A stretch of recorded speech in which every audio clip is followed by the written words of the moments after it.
Hello student, welcome to my channel. आज हम लोग पढ़ेंगे क्लास 10 भूगोल पार्ट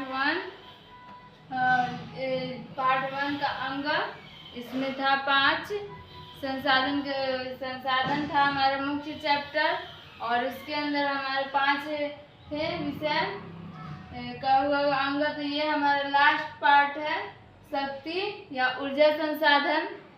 तो आज हम लोग इसी के बारे में पढ़ेंगे। तो आइए जानते हैं कि ये शक्ति या ऊर्जा संसाधन है क्या। तो शक्ति या ऊर्जा संसाधन जो है वो मानव विकास की एक कुंजी है, जिसे मानव सदियों से अपने क्रियाकलाप में इस्तेमाल करते आ रहा है। पहले जो थे मानव, उस समय उन्हें ये बिजली के बारे में नहीं पता था, तो उस समय वो लोग जैविक रूप से शक्ति का उपयोग करते थे, जैसे बैल के द्वारा, और ऐसे ही बैल के द्वारा इधर से व्यापार, फिर घोड़ा, गधा, इन सब से व्यापार, वाणिज्य तथा सैर पर जाने के लिए भी उनका ऊर्जा के रूप में उनकी ऊर्जा को इस्तेमाल करते थे। और अब जो है औद्योगिकरण के बाद मानव इसी को अपना ये क्या कहता है, ऊर्जा स्रोत में विकास आया, और इसको अजैव रूप से अभी उपयोग करने लगा। जैसे बिजली का उपयोग हुआ, फिर अब गाड़ी मोटर आ गया, और हर चीज के लिए यंत्र आ गए। इस तरह से अब ऊर्जा का प्रयोग होता है आधुनिक काल में। तो इसका हम डेफिनेशन लिख सकते हैं कि ऊर्जा विकास की कुंजी है, और यह औद्योगिकरण का भी आधार है। यह औद्योगिकरण का भी आधार है।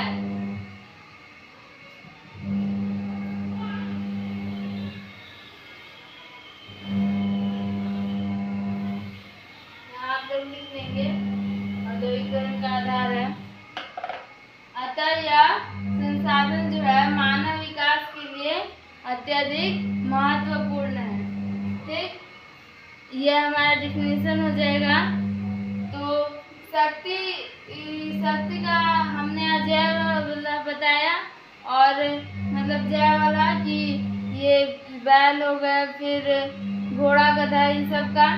और अजैविक में इनका हर चीज में उपयोग होता है, जैसे हो गया कोयला, पेट्रोलियम, प्राकृतिक गैस, जल विद्युत, बिजली, वायु विद्युत के परियोजना के तहत भी इन सब का उपयोग किया जाता है आधुनिक समय में ऊर्जा संसाधन के रूप में, जो हमारी आवश्यकताओं को पूर्ति करता है।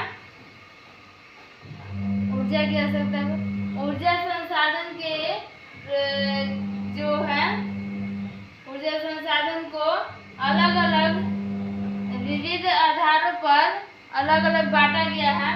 देखिए, शक्ति और संसाधन के प्रकार।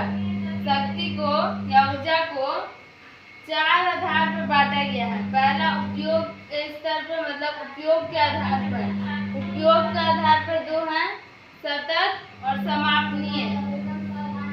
उपयोग स्तर पर मतलब कि हम लोग उपयोग उसका किस तरह से करते हैं, कर सकते हैं। तो सतत और समापनीय।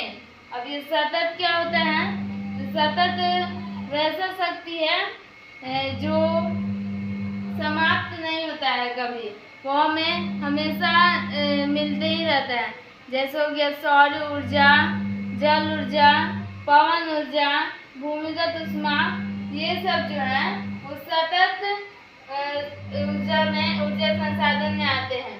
और समापनीय ऊर्जा संसाधन में आता है हमारे पेट्रोलियम, कोयला, प्राकृतिक गैस, रेडियोधर्मी खनिज, ये सब जो है ये सब है समापनीय, जो समाप्त हो सकते हैं। तो सतत जो है इनको हम किस तरह से उपयोग करें ताकि समापनीय जो ऊर्जा स्रोत है उनका बचत कर सके, क्योंकि सतत जो है ऊर्जा स्रोत वो तो हमें हमेशा मिलते ही रहेंगे, पर समापनीय जो है ये समाप्त हो सकते हैं। तो इनका हमें अपना जरूरत के हिसाब से उपयोग करना चाहिए, ताकि हम आने वाले समय में भी या हमारे आने वाली पीढ़ी भी इसका उपयोग कर सके। ठीक, अब हमारा आता है उपयोगिता के आधार पर। उपयोगिता मतलब उपयोग करने वाले जो हमारे ऊर्जा संसाधन थे उनका हम किस तरह से उपयोगिता में उपयोग में लाते हैं, वही हमारा उपयोगिता के आधार पर ऊर्जा के संसाधन। तो ये भी दो भागों में बांटे गए हैं, प्राथमिक और द्वितीय गौण। तो प्राथमिक ऊर्जा स्रोत में कौन आएगा?